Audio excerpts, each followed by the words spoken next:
മൊബൈലിലെ Google ഷീറ്റിൽ mark list total ചെയ്യേണ്ടത് എങ്ങനെയാണെന്ന് പഠിക്കാം. 10 വിദ്യാർത്ഥികളുടെ പേരും അവരുടെ 2 വിഷയങ്ങളുടെ മാർക്കും ഇവിടെ നൽകിയിരിക്കുന്നു.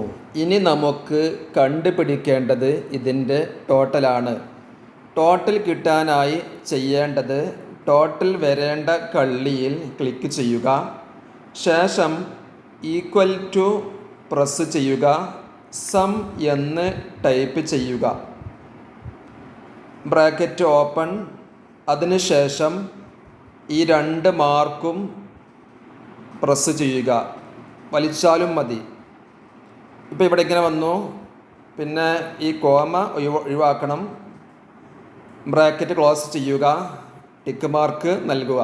ഇപ്പോൾ ടോട്ടൽ മാർക്ക് 60 വന്നു. ഇനി നമുക്ക് ഇത് താഴേക്ക് വലിച്ച ശേഷം ഇതിൽ ക്ലിക്ക് ചെയ്യുമ്പോൾ ഇങ്ങനെ ഓപ്ഷൻ കാണാം. Cut, copy, paste special. അതിനുശേഷം 3 ഡോട്ട് കാണുന്നു. അതിൽ ക്ലിക്ക് ചെയ്യുക.